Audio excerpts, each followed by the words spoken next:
यहाँ मंच पर बैठे हमारे दिल्ली के लोकप्रिय मुख्यमंत्री अरविंद केजरीवाल जी, हमारे स्थानीय विधायक मदन लाल जी, तीर्थ यात्रा कमेटी के चेयरमैन कमल बंसल जी, हमारी यहाँ पे 2 डीएम्स साउथ ईस्ट और नॉर्थ ईशा जी, मेनिका जी, और सबसे महत्वपूर्ण दिल्ली के अलग अलग हिस्सों से आए हमारे बुजुर्गों को, माताओं को, भाइयों को, बहनों को, सबको मेरा प्रणाम।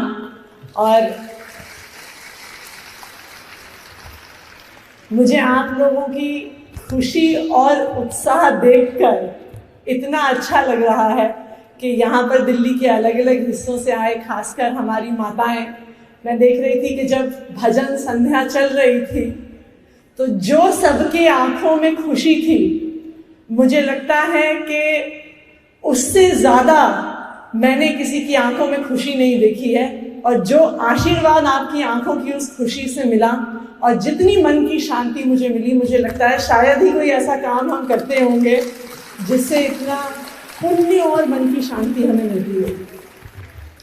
मैं ये सोचती हूँ कि हर बुजुर्ग का सपना होता है कि हम जिंदगी भर मेहनत करते हैं, हम काम करते हैं सुबह से शाम तक, बच्चों को पढ़ाते हैं, लिखाते हैं, घर चलाते हैं, मेहनत करते हैं, और जब एक उम्र में आ जाते हैं तो सोचते हैं कि अब भगवान को और समय देने की जरूरत है। फिर हम सोचते हैं कि हम तीर्थ यात्रा पे जाना चाहते हैं। हम ये सोचते हैं कि हमें हमारे बच्चे अलग अलग तीर्थ स्थानों पर लेकर जाएंगे कि हम भी उस उम्र में आके अपने हिस्से का पुण्य कमा सकें।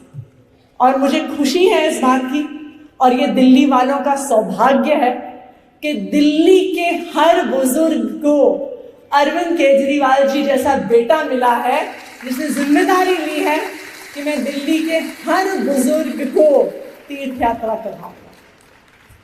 कुछ महीने पहले एक तीर्थ यात्रा की ट्रेन अयोध्या गई थी, और मुझे याद है कि जब अयोध्या से ट्रेन वापस आई तो हम कुछ बुजुर्गों से मिले जो भगवान श्री राम के मंदिर का दर्शन करके आए थे। उन्हें मंदिर देखने की, उस तीर्थ स्थान पर जाने की खुशी तो थी ही, लेकिन उन्होंने एक बात मुझे कही। उन्होंने कहा कि केजरीवाल ने जिस तरह हमारा ध्यान रखा है इस पूरी यात्रा में, शायद हमारे अपने बच्चे नहीं रख पाते। हमें एसी की ट्रेन में भेजा, हमें एसी होटल में ठहरवाया, कभी एक मौका नहीं आया कि हमें लगा कि खाना टाइम से नहीं मिला, पानी टाइम से नहीं मिला, सुविधा टाइम से नहीं मिली। उन्होंने कहा कि जितना हमारे बच्चे शायद हमारे लिए नहीं कर पाते, वो अरविंद केजरीवाल ने किया है, और हमारा आशीर्वाद हमेशा उनके साथ है। तो मैं सर का भी धन्यवाद करना चाहूंगी कि आपने हमारे बुजुर्गों के बारे में सोचा, उनके दिल की बात को समझा कि इस उम्र में जिंदगी के इस पड़ाव पे आके वो भगवान के नजदीक आना चाहते हैं। और ये तीर्थ यात्रा योजना का आयोजन करने के लिए सर आपको सभी दिल्ली वालों की ओर से बहुत बहुत धन्यवाद, और आप सबको भी बहुत बहुत बधाई। हम उम्मीद करते हैं कि जब आप द्वारकाधीश जाएंगे तो ना सिर्फ अपने और अपने परिवार के लिए, बल्कि सभी दिल्ली वालों के लिए सुख, समृद्धि और अच्छे स्वास्थ्य की कामना करके आएंगे। धन्यवाद। आज आप लोग द्वारकाधीश जा रहे हैं तीर्थ यात्रा करने के लिए, ये बहुत अच्छी बात है। आप सब लोग बड़े सौभाग्यशाली हैं कि आप लोगों को तीर्थ यात्रा, इतनी लंबी तीर्थ यात्रा करने का मौका मिल रहा है। और मैं भी देख रहा था आप लोग कितने खुश हैं। और जब ये भजन चल रहा था तो कुछ बुजुर्ग महिलाएं, एक तो बहुत ही यहाँ पे सामने बहुत बुजुर्ग महिला और कई और लोग भजन के ऊपर नाच रहे थे और बिल्कुल मगन थे। भगवान करे आपकी यात्रा बहुत बहुत शुभ हो और भगवान के अच्छे से दर्शन करके आना आप सब लोग मिलके। हमने 2-3 साल पहले ये तीर्थ यात्रा योजना शुरू की थी। जब हम जनता के बीच में जाते थे तो हर किस्म के लोग हैं, ऐसे लोग हैं जिनके पास भगवान का दिया पैसा नहीं है, अपने पैसे से तीर्थ यात्रा नहीं कर सकते, जा नहीं सकते, और कहते हैं ना अपने हिंदू धर्म में कि बुढ़ापे के अंदर वानप्रस्थ आश्रम एक तरह से है जिसमें आदमी चाहता है कि अंत में एक तीर्थ यात्रा तो करके आ जाऊं मैं। तो सबकी एक इच्छा होती है कि ज़िंदगी में एक तीर्थ यात्रा तो हो जाए। तो ऐसे लोगों के लिए जिनको भगवान ने साधन नहीं दिए, संसाधन नहीं दिए, उनको कम से कम एक तीर्थ यात्रा का सौभाग्य मिल जाता है। ऐसे बहुत सारे लोग हैं जिनको भगवान ने साधन तो दिए, लेकिन फिर वो अकेले हैं, अकेले जाने का मन नहीं करता, किसको साथ लेके जाएं, सहारा नहीं है। तो फिर सरकार ने ये स्कीम निकाली, भाई आप अपने साथ एक किसी भी युवा को भी ले जा सकते हो जो आपका ध्यान रखे। और पूरी ट्रेन जाती है, इतने सारे लोग साथ जाते हैं तो नए नए दोस्त बन जाते हैं, नए नए लोग बन जाते हैं, साथ मिलके जाते हैं।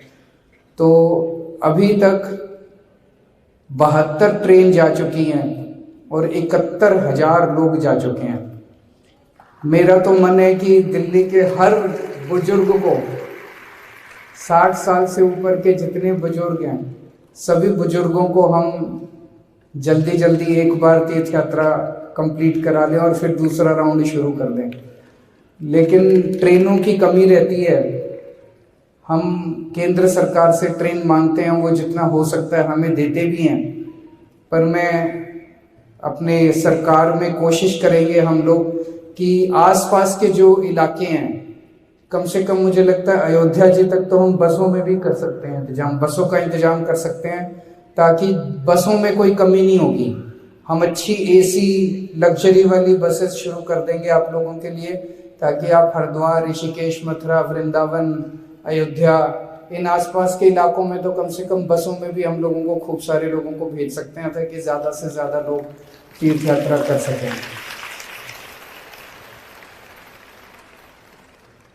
तो पिछली साल मैं भी द्वारकाधीश होके आया था। बहुत अच्छी जगह है, आपको बहुत आनंद आएगा। मुझे अभी बताया गया कि एक दिन आपका जाने का है, एक दिन आने का है और 3 दिन वहाँ रुकने के हैं। तो आप लोग खूब अच्छे से दर्शन करके आना। एक ही शर्त है कि सबके लिए, अपने परिवार के लिए तो मांगोगे ही, लेकिन अपने दिल्ली के लिए और देश के लिए और सबके सुख समृद्धि के लिए भी भगवान से आशीर्वाद जरूर मांग के आना। तो मैं एक बार फिर से भगवान से प्रार्थना करता हूँ आपकी तीर्थ यात्रा बहुत शुभ हो। मैं आऊँगा अभी आपके बीच में, नीचे उतर के मैं आता हूँ आप सब लोगों से मिलने के लिए। बहुत बहुत शुक्रिया।